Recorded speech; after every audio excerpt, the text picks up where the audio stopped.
when new governments come in, oftentimes they'll just spend a lot of time and money building roads, often to nowhere, because one, it's a visual indication that on the municipal level they're doing something.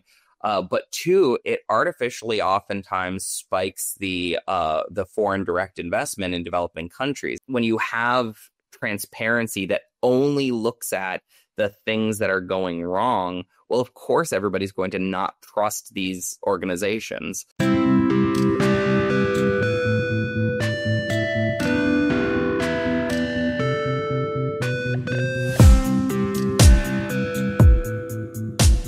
Awesome. Yeah, let's do this then. So hello, everyone. Hello, everyone. Welcome to another episode of Chatter. Today, I am delighted to be joined by Eric Czuleger, editor-in-chief of The Under Report, journalist, author, and highly credentialed young man. Most notably, the thing that came across when I first heard about you was that you've done a master's in national security with the Rand School on Public Policy, which I think certain groups of people on the internet would probably describe as a degree in learning how to be a shill. With the... yeah, a lot of people would describe it that way. Yeah, but you're happy to come out here and explain to us, and it's great to see inside the belly of the beast with someone who's, you know, been, as you admitted to on a couple of podcasts I listened to, that you are a shill professionally. So it's nice to get to hear from someone inside the machine. So the thing that sorry, go ahead. Yeah, and you know, I should really clarify, you know, the and especially sort of like being at least associated with a lot of these organizations which simply just aren't that transparent to the rest of the world, and seem to have a great deal more power and influence than you know, municipal systems, right?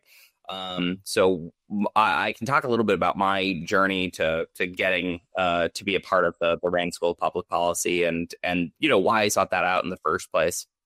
You know, I started my career as a Peace Corps volunteer, so I was like I guess I was 22 or 23, and so 2011, 2013, I went to a very small town in northern Albania, and I was their English teacher, and I set up a mobile library using some funding that I had generated from back home. Essentially, I was writing about northern Albania, and the money that I produced from writing about northern Albania would come back to my village and help fund a mobile library within the region.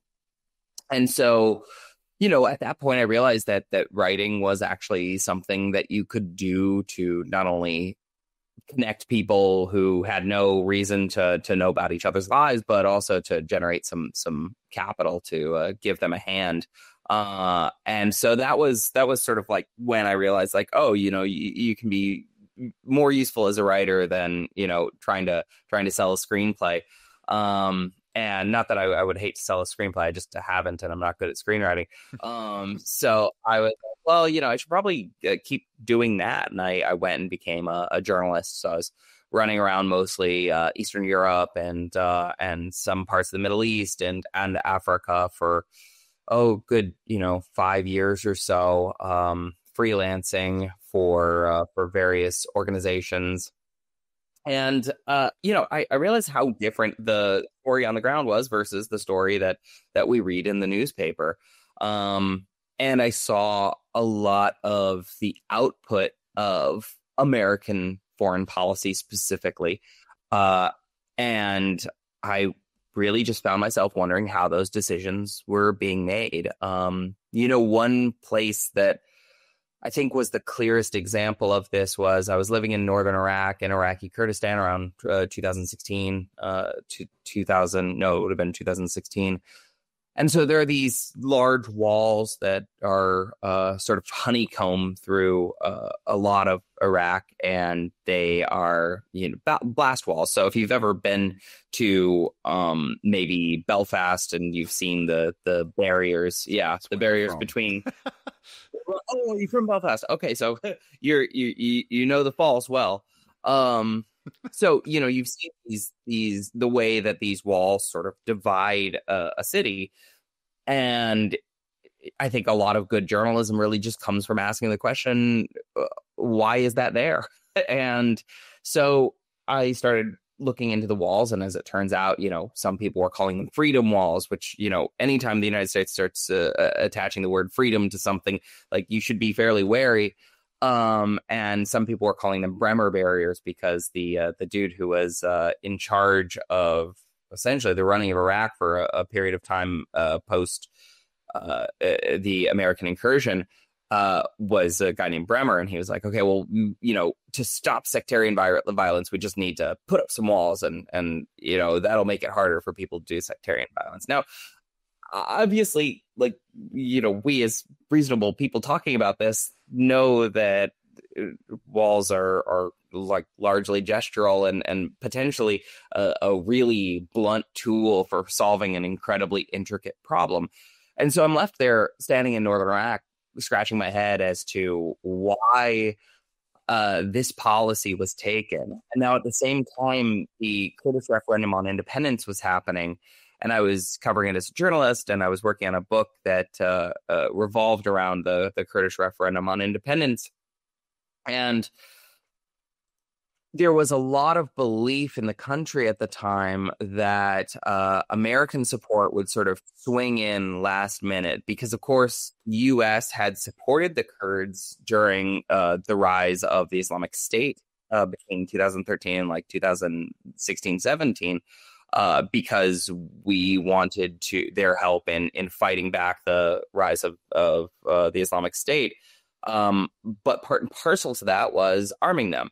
And so the question was, okay, American policy is going to come in and give you armaments, but it had to sort of dial its support in such a way that we could give armaments to the Kurdish region to defend themselves and help in the assault on the Islamic State, while not having enough to violently create their own borders and nation states. And so I started seeing this double talk between American foreign policy and what was actually happening on the ground. And then, of course, if you know the region at all, American support did not come in and help support the Kurdish referendum on independence, despite the fact that it was a democratic referendum. And people did, vote with, I think, something like 92% in favor of leaving federal Iraq. Whoa. They were not able to do that because the only vote that really mattered was the vote from Baghdad, because they had an army. Of course, the United States was not going to waste any sort of political capital or spend any blood and treasure to throw weight behind the Kurdish independence movement. And, I was left looking at two things that really exemplified American double talk. On the one hand, the support of the Kurds, which was marginal and didn't end up with them having an independent state. And then two, these freedom walls, these blast barriers that were dividing a city, which seemed ornamental and ultimately, as we know, modern history, ineffective. And so it sort of came down to this point of like, well, how serious am I actually about how I feel about how serious am I actually as a writer and a journalist, right? Like, I can shake my hand and I can shake my fist at big obelisks of power all I want, and I can write really salient, scathing books about the powers that be and how foreign policy is created by think tanks and and essentially what will happen is I will have my books read by people who look like me and think like me, and they will nod solemnly and also pretend to have read the entire book. So I will have nothing, is what I'm saying. And so when I started my journey going overseas, I said, well, no, I actually want to know what is really going on here. Like, I'm serious about trying to make change through writing, and I'm serious about taking that to its logical extent. And that's what brought me to northern Iraq in the first place. That's what brought me to Somaliland, which is the northern portion of Somalia, to Kosovo, to getting kicked out of Turkey. I've, spent a lot of blood, sweat, and tears running around to these areas to try and find what the truth of geopolitics is within these areas. But if I wanted to take that to the next logical extent, I had to find out where these ideas were coming from in the first place. And as it turns out, the RAND Corporation has a school attached to it, and that school is the RAND School of Public Policy. I was on their email list, and I kind of didn't assume that they would let me in, because, I mean, frankly, in a lot of respects, they're very big in terms of like number crunching, and I am not numerical in the least, though I have taken a statistics class recently specifically for that program, and that was terrifying. So I spent the last year getting a master's degree in national security from the RAND School of Public Policy, and I specifically focused on media manipulation and psychological operations. So yeah, I mean, I'm well aware of the sort of nefarious idea that a lot of folks have about the RAND Corporation. And frankly, there's nothing that I can really confirm or deny there, specifically because I wasn't a part of the corporation. I was a part of the school. So I was being educated by people who are working for the corporation. But it has given me a lot of understanding of how public policy is made and how think tanks think, and how the government interacts with organizations like Brookings, like Cato, like RAND, to determine what the next best course of action is. Yeah, I mean, there's a lot of cases to be made for these places being a very reasonable place for a government to go for advice on foreign policy or economics, because they're a very well-funded group of academics and researchers who, in many cases, are experts in their field. That it doesn't have to be quite as insidious as people make it out to be. It's just fun to call people a shill. Yeah. I also think that oftentimes, especially in the world of government and especially public policy, like, nobody's talking about the boring stories, which are like, RAND did a incredibly long study on, I think it was school lunch programs. They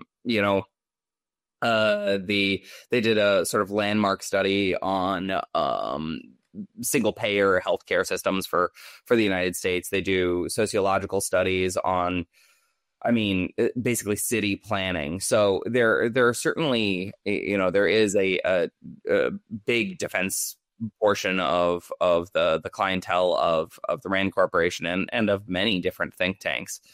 And there's a reason for this too, right?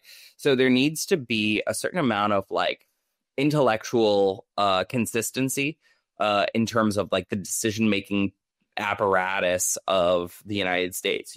When a new administration comes in, you can't just sort of derive everything from first principles as soon as you get in the door, right? There is some amount of positionality that has been left off at the last administration, and then you have the next administration. So you need to have one of the ways that they say it is experts on tap and not on top. So you want to be able to go to experts in whatever field and say, hey, what do we think about this thing? Or, hey, can you start conducting a study on this thing so we actually know what the next best move might be? But it usually is a poor choice to have an expert who is leading from their sort of like narrow focus of research. Like, you would never, because I think, everybody has their own lens through which they look at things, right? My previous boss was a big, like, geopolitical hardcore underline geo, right? So he's really big on geography. If you look at some of the other geopolitical forecasters like Peter Zion, he's huge on demography. So whatever their particular expertise is, they'll be looking at it through that lens. Like, I'm not shocked whenever I was talking with colleagues about different situations in the world, and I was always thinking, well, what does media have to do with this, or what does psychological warfare have to do with this? And that was just because it's my area of study. An Air Force guy is always going to have like an Air Force answer to it, shockingly. Yeah, it's you do need it, like to a certain extent. You need the state to function without its government in order for there to be a state that exists longer than a government.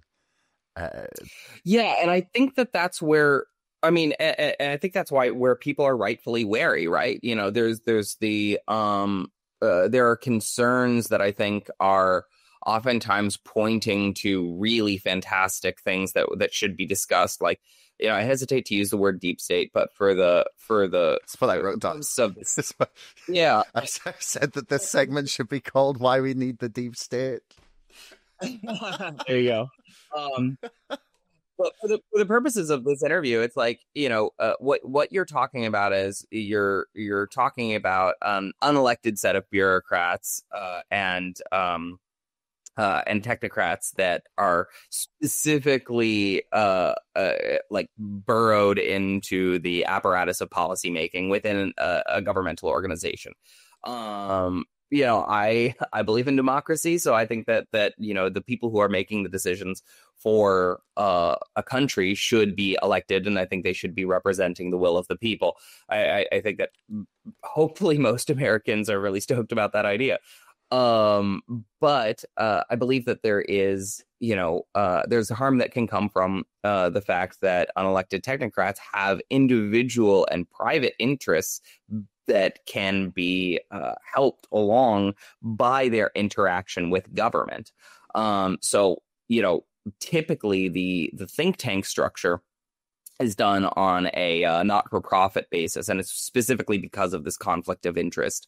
There are other organizations that even like started off governmentally funded and then had to turn to a nonprofit status simply because the conflict of interest was too high. I noticed that a lot of the criticism and pearl clutching about the deep state does really come from the right, but I don't think that there's a lot of ideological consistency there. And I'm also, I'm really neither left nor right on American politics. I spend a lot of time outside of the U.S. But I think the consistency is really important. It's like, well, we don't want all of these unelected technocrats to come in and enrich themselves through their access to government. Well, sure, that sounds great. Why is Elon Musk in the White House? Who is a massive beneficiary of technological partnerships with the White House.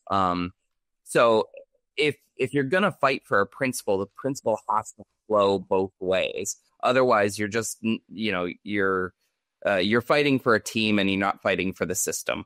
And I really do believe that it's important to fight for the system and fight for principles that make the system stronger rather than making half the country lose.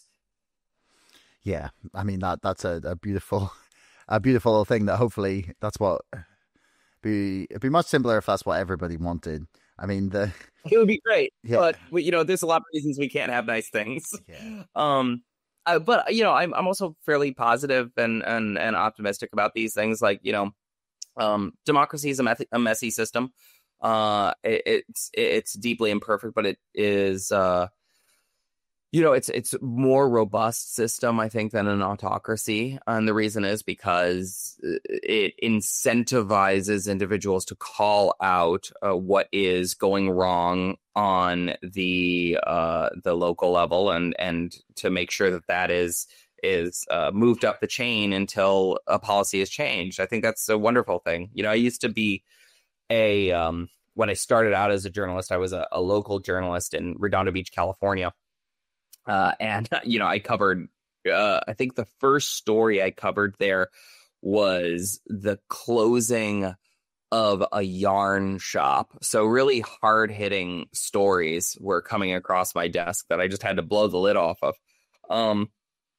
But as a part of that, I also covered local local municipal governance, right? So I'd go to the city hall every Tuesday or Wednesday, and I don't think people realize that you can just go to city halls and listen to the mayor talk about stuff. I mean, at least this is the case in the United States. And I would sit there for hours just listening to them talk about whatever was on the docket that day. And there's a period of public response where anybody can come up and essentially yell at the mayor.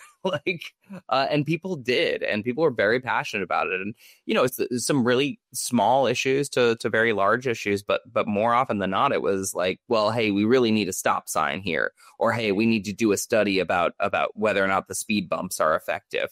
Like these are things that do not happen in autocratic governments.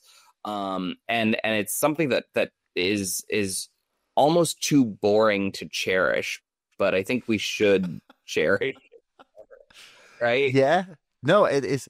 It's all politics is local at the because, and I've heard many people say the best way to change like anything is to try and change it in your local area. Like you're going to have the most effect on the things that, where you can go to your local councillor and talk to them, or I don't know what the American equivalent is.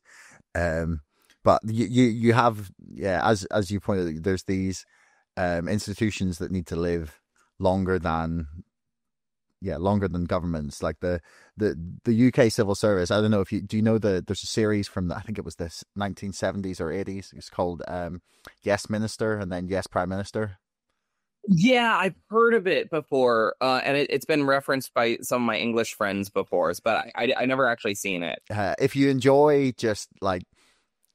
if you enjoy this war of purpose between the state itself and the politicians who govern it, and the interplay of that, you'll find it really entertaining, because it's about a minister in the government and then prime minister who's trying to always coming in trying to make changes to pursue the competence and effective governance that gets you reelected, as you pointed out, in a democracy. And they basically explain to the minister very slowly that the whole point of the civil service is that there's an agreement with the government that the government will not try to change anything, or the minister will not try to change anything, as long as the civil service and the department they're in charge of helps them pretend that they really are changing things. This is something that I've run across in so many different places in the world, and has so many different iterations. That it now. Hello, can you hear me? Yeah. Oh, you froze.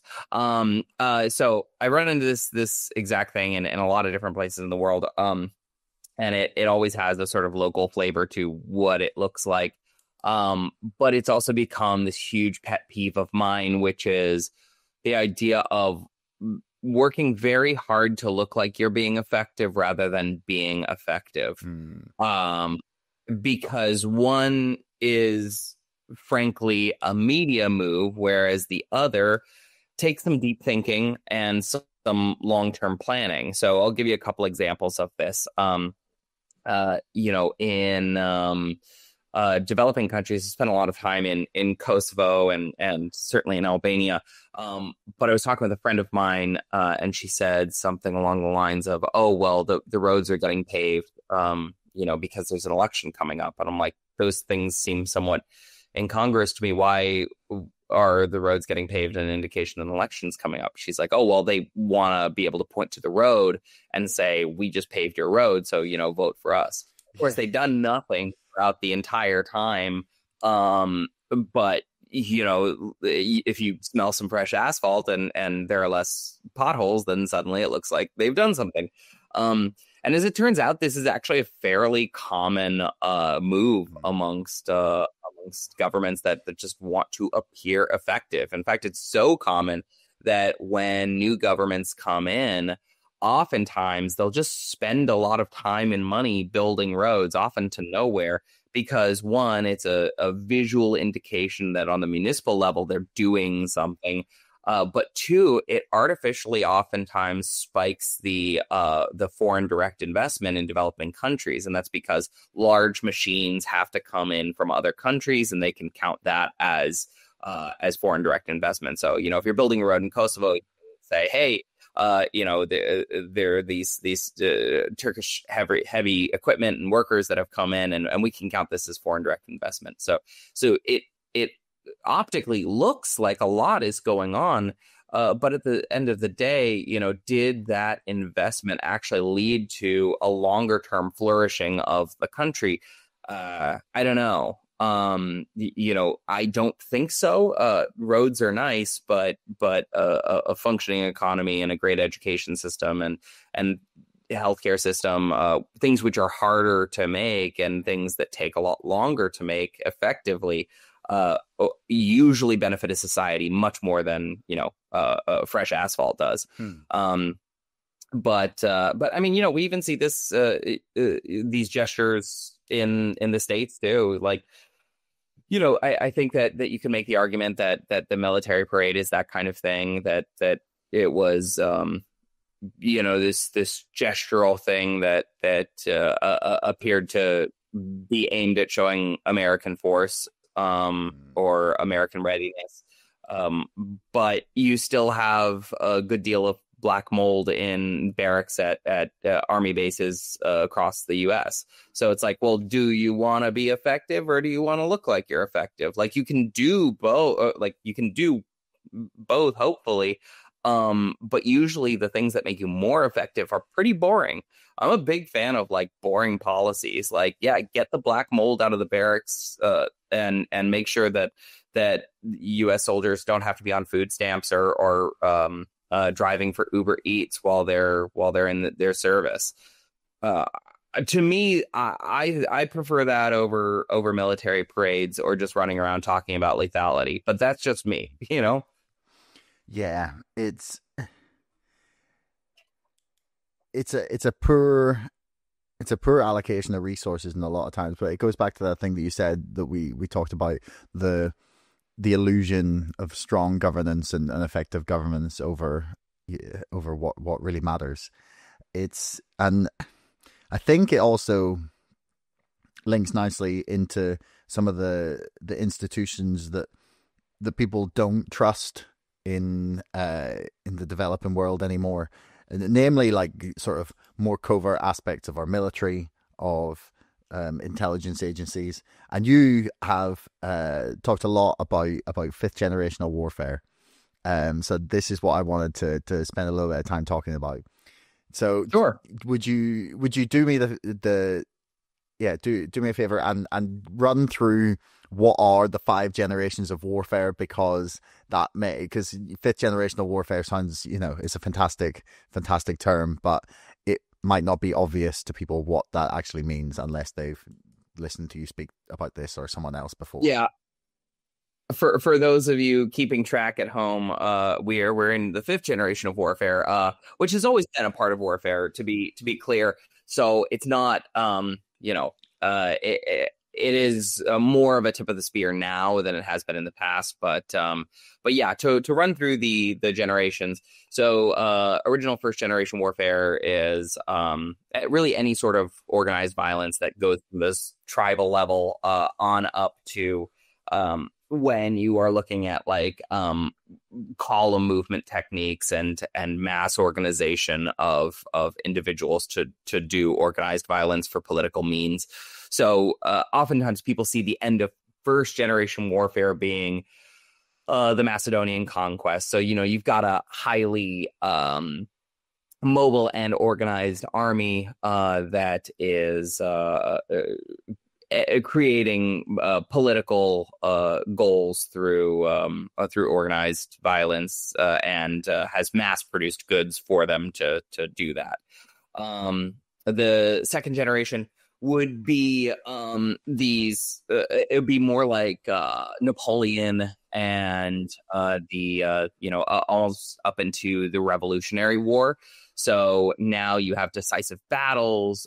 You've got the introduction of gunpowder and ballistic weapon systems, and it becomes more of a game of strategy than it becomes a game of saturation, right? You're not just dumping a bunch of dudes with swords onto a field and the better organized force wins. It's really a game of strategy that begins to emerge, and Napoleon becomes a really great sort of like focal point of the second generation warfare.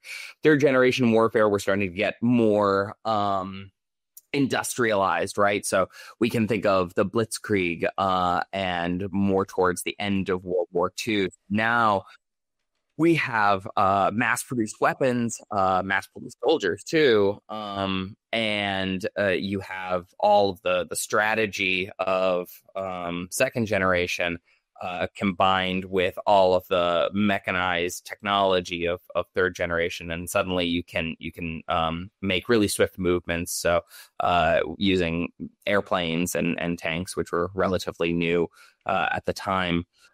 Then we get into fourth generation. So fourth generation comes as a result of how third generation was, right? So this ends with really the creation of the nuclear bomb.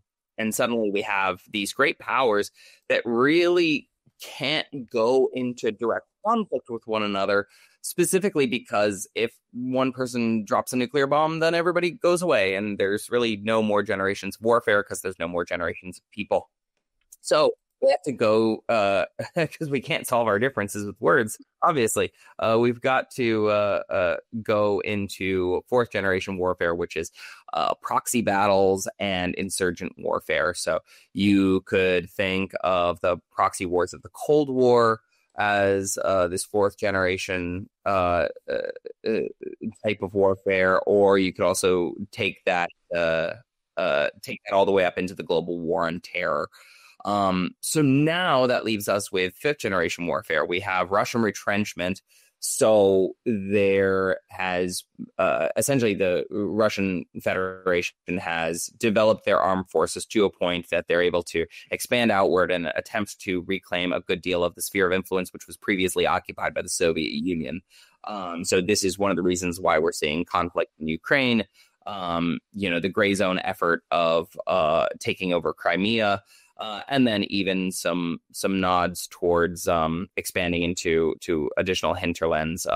You can look at some of these pseudo states like Abkhazia, Transnistria, or South Ossetia as parts of this expansion of the Russian sphere. But at the same time, we also have China becoming more important on the world stage, rushing towards becoming the second most powerful or the first most powerful economy in the world. But at the same time, since you have economic entanglement between all of these great powers, kinetic conflicts are really destructive for everybody. Because not only are you destroying your own population through losing soldiers, but you're also destroying potential marketplaces. And so that's where we get to fifth generation warfare, which is, warfare of the gray zone. And usually it's through psychological subversion and media manipulation, even economic manipulation, and what's called lawfare, or using the laws of a nation to subvert the geopolitical aims of that nation. It's the way that I tend to think about it is it's gray zone warfare in your gray matter, right? So the ultimate high ground is kind of between the ears of your enemy. And by subverting the belief structures of your enemy, you can either deny the opponent will to fight, or you can essentially just make a democratic system non-functional because there will be too much conflict internally to agree on any one course of action. And I think this is something that we see massively in the United States. And I should also say, the U.S. also commits to subversive activities in the media space as well. My own particular study and my own, most recent paper was really on how does the U.S. defend from incoming information space attacks while maintaining freedom of speech. It's how old do you think fifth generational warfare is? Oh, as old as time itself. I mean, look at Genghis Khan. He would famously let a couple people survive after doing a really terribly brutal raid on a Central Asian community. So that they could go and tell others that, hey, something really bad is coming down the road and you should just lay down your arms. It's really just about removing the will to fight from an adversarial unit, right? Of course, there are other ways to subvert an adversary. But I mean, it's a pretty good one if you don't actually end up having to fight that battle in the first place. It's like that old adage from the 60s, like, what if you threw a war and nobody showed up? Well, it's like you're trying to get that to happen. You can even look in terms of like the Boston Tea Party. That was a propaganda war, right? There has always been psychological subversion in warfare. This is, in my opinion, now becoming the tip of the spear because it is so low cost and high impact. And also the barrier to entry for committing psychological operations is just, a tweet away. It's not terribly difficult to sow discord in an adversarial population, especially when they have an open information space. And in the United States, it's particularly pernicious because we have set out in our Constitution that freedom of speech is very important to us. And anything that looks like it might be a constraint on freedom of speech is something that Americans are, I think, rightfully allergic to. However, there is this moment where we have to figure out ways of maintaining that strength of ours as a nation, which is freedom of speech, while also defending against the more pernicious information space attacks. So I was advocating for the last year or so to include information space defense within the national defense strategy and the national security strategy. These are two different documents. So like one is Department of Defense and the other one is the White House. And in fact, some people have said that they wish that, Trump had used a bit of his political capital instead of setting up the Space Force to set up some sort of an information task force. But I think we've seen time and time again that to do anything that appears as if it might constrain freedom of speech from a federal level, people are pretty antagonistic towards this idea. So I think the difficulty here is looking at the problem as it is, like, what are the actual effects of information space attacks within the US? And then how could we have stopped the maybe not even the majority of these attacks, but like the most destructive ones? And also, where is the incoming coming from? And look, I've been criticized quite a few times online for various things. But one of the things that I'm criticized for fairly consistently is not talking about the U.S.'s use of psychological operations against adversaries. I'm not saying that we don't. We definitely do. And I just didn't study that. So maybe I'll do a paper this next year on how our psychological operations work. But I was specifically working in a defensive capacity on my research. The main question is, if they didn't find Space Force, how are we going to fight the Anunnaki? Yeah, I mean, we do have to worry about the Anunnaki. They are retrenching. I was talking. The Chinese are buying up gold, right? That there can only be one explanation. we all know that that the thousands of years ago, the Anunnaki taught humankind how to mine gold specifically so they could get back to Nibiru. I know, like let's just call a spade here. I mean, like here's the thing, and also like one of the reasons that I studied this, other than there's a million other things I could have studied specifically in national security circles. I've done a lot of work in unrecognized countries. Like I wrote a book about unrecognized countries called You Are Not Here, travels through countries that don't exist. I've lived in the Balkans for a good portion of my adult life. I've spent a lot of time in the Middle East. So like any one of these are big topics of interest to me. And, when going into an organization like the Rand School of Public Policy, like my main question is like, what is the most fun thing that I can research that is also useful? And I'm a fan of wacky conspiracy theories, too. I think they're fascinating. Like, I think that they're also a unique style of, and I might be being a bit jingoistic here, but like I feel like in certain ways they're like a new American mythology that we're developing, which is like, they're uniquely a way of saying that you have understanding and agency around a world that is more chaotic and less understandable every single day.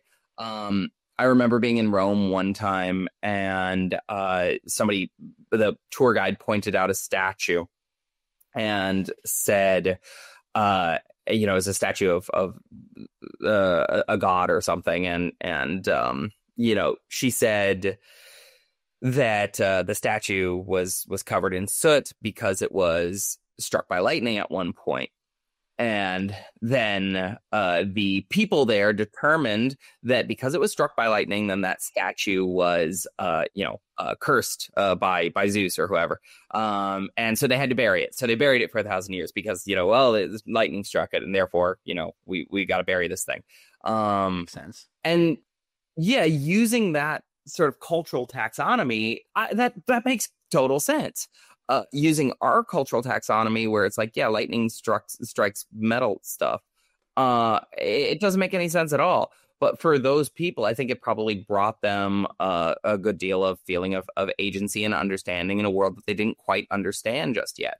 We're all emerging into a world full of new information systems, new technologies, and new social structures that we simply don't understand yet.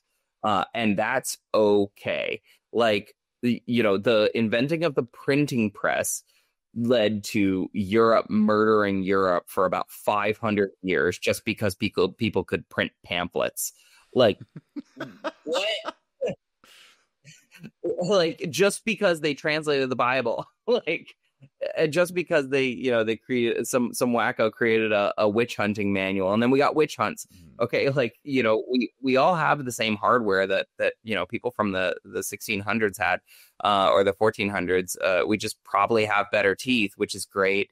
But when you have this rapid change in how information moves, how wealth moves, how society moves, these are called macro political trends. When you have that happen, the emotional impact on the average individual is one of needing understanding of how the future looks rapidly. And I think this is one of the reasons that conspiracy theories have not only like become so important to so many people in society, but they've also developed a life of their own where you have so much lore that seems to like connect one big galaxy brain conspiracy. But I think also there's a big portion of this that is I think a big portion of this also falls to organizations like the intelligence community for being transparent basically in the wrong way, which is so the church committees happen because the CIA got like way too fun at one point. And the church commission is eventually like, wait, we need to know like what you do. because if we're funding you, like, we need to know exactly what we're funding. And so a lot of the stuff that we know about the CIA, which is either antagonistic to the American population or to specific populations, or operations that were just like super goofy, or non-effective. Those were revealed through government transparency processes. But essentially what they're doing is they're showing all of these distinct failures from the intelligence community and all of these really black marks on the intelligence community without ever being able to reveal any successes. So when you have transparency that only looks at the things that are going wrong, well, of course, everybody's going to not trust these organizations, because we can look back at history and say, well, look at all the terrible things that they've done. Well, that's only because we know about the things that went wrong, right? It's like the exercise about, like, if an alien was to come to Earth and read every single newspaper for the last 100 years, it would essentially be reading a record of everything that went wrong. It would never be, because nobody's going to write a news story about, like, yep, the traffic lights are on today. There's no flood today, and a war didn't. Yeah, I mean, it's I have a theory that all the conspiracy theories about, crazy intelligence agency operations and all of the supposed psyops are actually all a big psyop to convince the American public that the CIA and the intelligence agencies are all powerful and a breakaway government that are capable of ending you, disappearing you, and having you abducted by aliens.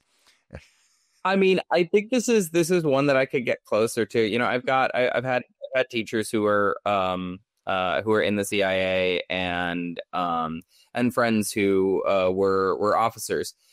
And so, obviously you're sitting around with them and you want to know what that whole experience was like. And a lot of the times I think that, well, they sort of roll their eyes and they're like, well, it's just not what you think it is. Like, it's really, being a low-level manipulative bureaucrat that is attempting to get information from really sensitive places that involves essentially making very good human connections with people and then betraying those human connections. It's not something that feels good to these people. And I think if individuals have, so that's actually one side of things. And obviously, so the director of operations, which is actually collecting human intelligence, that's one part of the CIA. But you should also remember that there are 18 other like intelligence community organizations, and some of them are just like, we're the most amazing map makers in the entire world, and they are. Nobody's making that movie about the guy who's really good at spatial software, because there's just one story that's like way more interesting here. But then you have other people who are working on like the National Intelligence Council, and honestly, like, hearing about how the NIC works is really impressive, because you're like essentially it's an internal think tank within the world of the 18 intelligence agencies. And so they come together to speak univocally about a particular issue and do an assessment. And the amount of rigor that they have to go through is really, really impressive, where, if you're doing a study on a country, then not only do you have to write a paper, and then you have to get that paper peer reviewed to say, hey, we think that our stance should be the X, Y, and Z with this particular country. And then you get that peer reviewed. And I mean, within national security circles, people are pretty vicious in terms of peer review, because, getting it wrong is where really bad things happen. But then they go a step further in terms of peer review, which is like they'll go to outside academics who are specifically, like their PhDs within, who knows, like the former Soviet Union or like Uzbekistani history. And they'll give them classification briefly just to look at this one file and say, hey, what do you think? Like, does this comply with reality as you understand it? And then they go a step further where it's like they have to have like both men and women review it, and they have to have host country nationals review it. So somebody with heritage within that country. Like these are really important systems of recursion, and that are incredibly thoughtful. They're incredibly slow and incredibly boring, but nobody talks about those things because outside of academia, nobody is watching a movie about how, in spite of everything, the paper passed the peer review board. Who or what is the best example of effective psychological warfare, like in fifth generational warfare in history? What do you think the best and most effective use of it was? Oh man. So the effective in terms of what, right? So in terms of yeah, well, so I'm sort of asking that question to myself, actually. So, like, effective in terms of, to sort of like understand the effect of an operation, you always have to bracket it with what is the effect that you want to achieve, right? So a lot of my last paper dealt with what are the sort of imperatives of Iranian psychological operations versus Russian versus Chinese, particularly with regard to the United States. So, Russian psychological operations are really all about sowing discord within the American electoral population, right? They have a desire to, and this also extends to the EU too, but the desire is to essentially use the collaborative and combative democratic process to ensure that people cannot agree on a shared set of facts. And because you can't agree on a shared set of facts, then you can't collaboratively innovate through democracy. You'll end up, having petty little fights that don't actually mean anything, and essentially concentrating power into autocracy, because at some point when somebody gets the ball, they just want to throw it to a strong man, because at least that's a way to get things done, right? So I think Russia's been very effective at doing that. There was the Internet Research Agency, which was Yevgeny Prigozhin's troll farm. So, he had 700 people working around the clock, trolling different pages in Facebook and Twitter, and essentially even like going to the point of making events where you could make an event that is both a protest and a counter protest, hoping that you can spark some kind of conflict in the United States. And then you've got, all of this sort of commentary and meta commentary on it, which is endless, right?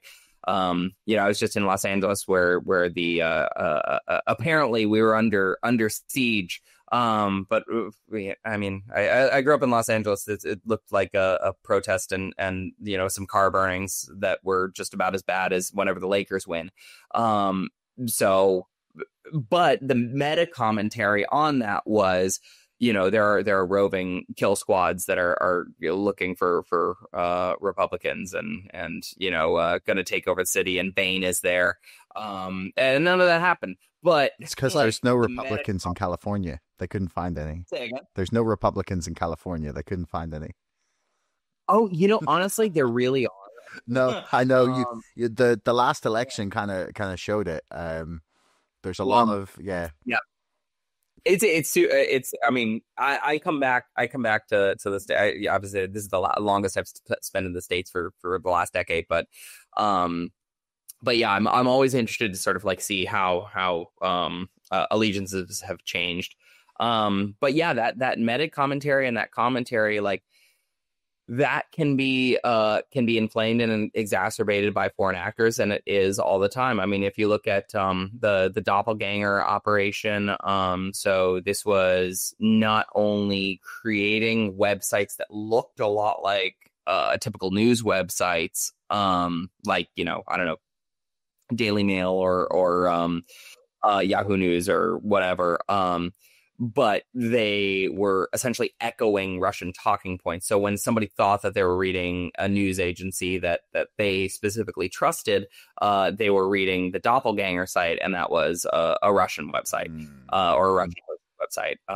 And also doppelganger did, so they were this was the operation where they're paying, I think it was like far right influencers, quite a bit of money to to continue doing what they were doing.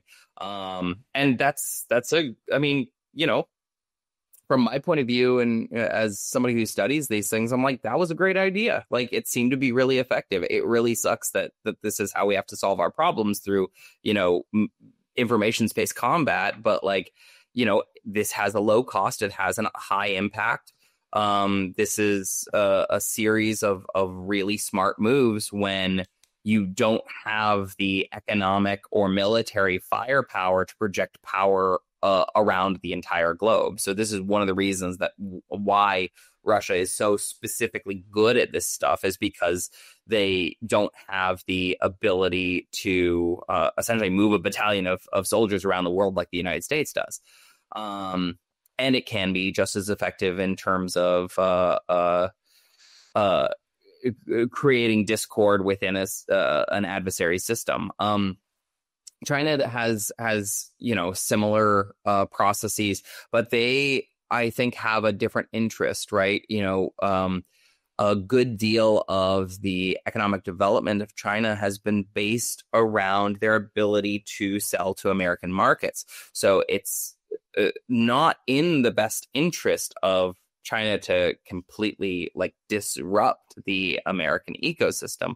What they seem to want is to shift the systems of the world which were once on this sort of American standard dollarized market, where the U.S. is benefiting from most transactions around the world, to being on a more Chinese-centric standard. So shifting the beneficiary of the standards through which the world does business from the U.S. to China.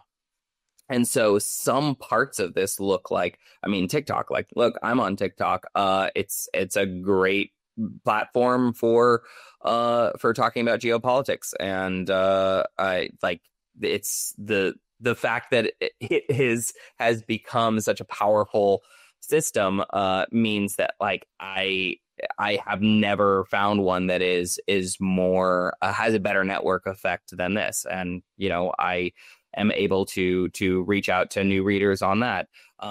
Do I kind of have to hold my nose every time I post on it? Absolutely. But there is this platform that has become sort of too big to fail, like American banks become too big to fail at a certain point. This is I think potentially one of them fail. Yeah, right. So I think potentially one of the greatest master strokes of psychological warfare that I've seen within the last many years has been when the US was trying to get rid of TikTok, just like India has and quite a few other places have. You had Americans who were on TikTok going on and saying in Mandarin, saying goodbye to their Chinese spies. Now, one, that's just hilarious. And two, essentially you have the American population, or at least the population of TikTok users, saying, not only do we have a reasonable suspicion that a Chinese operative is sort of on the other end of TikTok and uniquely manipulating them, but they're okay with it, and they're gonna learn a little bit of Mandarin in order to say goodbye in the right way. That's incredible. Like, that's amazing. Like, will it be destructive in the long term? Probably. I don't know. We'll see. The amount of data that TikTok takes from any sort of user, the amount of keystrokes that it logs as you sort of go about your day-to-day business, it's just always on in the background. But again, this is a shifting of the platform beneficiary. So while somebody might have previously been on Instagram or Facebook or Snapchat or any of these other social engagement platforms, now you have more people moving over to TikTok. And so where once we had the beneficiary as an American company, now we have the beneficiary as a Chinese company. And this is why I think that they will probably in the future figure out some way of shifting that back to some sort of American subsidiary. But I think that depends on some sort of governmental organization around the cause, which I feel the administration is currently lacking. Well, I mean, it would have to be a U.S. subsidiary in order for the intelligence agencies to Operation Prism their way into having a backdoor into it. I doubt the Chinese would let them do it. But well, I mean, if you, I don't even think you need to Prism that thing. Like, if I'm being honest, need and would like to are two very different things from the perspective of a government who might be amassing. Well, I think to your point, like what is very useful about social media, from an intelligence perspective, is what you can gather from open source intelligence. And essentially people are just sort of putting their lives out there, and any canny researcher can understand a great deal about the lives of somebody who they are attempting to influence. One great example of this was, I think there was I think it was an operation where an open source researcher was attempting to find out the names and locations of a bunch of Russian Secret Service folks. So they're either FSB or GRU, but some sort of Russian intelligence service. And so they found that one of them had a daughter that was getting married, and so they went to the wedding photographer's website and saw that the wedding photographer had posted all of these, photos that were just showing, hey, look how good my work is, but had unwittingly posted all the photos of, the sort of top echelons of the Secret Service in Russia. So yeah, like, you don't need to use some crazy backdoor, and in a lot of cases, that crazy backdoor has a limited it has a limited efficacy because you're able to, just drag so much information into one place that unless you have a tool through which you can funnel that information into something useful, then you just get a bunch of noise and no signal, right? And that's why they need to reverse engineer the UFOs to be able to parse that information. It's all becoming clear now. I think my conspiracy theory is something about like the UFOs actually coming to Earth and being like, oh, we have all these peace-bringing technologies, and then the U.S. being like, yeah, but like, how are we going to make money off of this? I mean, that's probably the most realistic one. It's the Simpsons. He's like, we bring you peace, we bring you love. It's like, it's bringing love, break its legs. Like that's like so much of geopolitics really can be explained by a golden era Simpsons references. Yeah. Anyway, unfortunately, we have to leave things there. Where can people find you if they want to hear more about these boring stories? Well, yeah, I'm really selling my publication well. I do write about non-boring stories.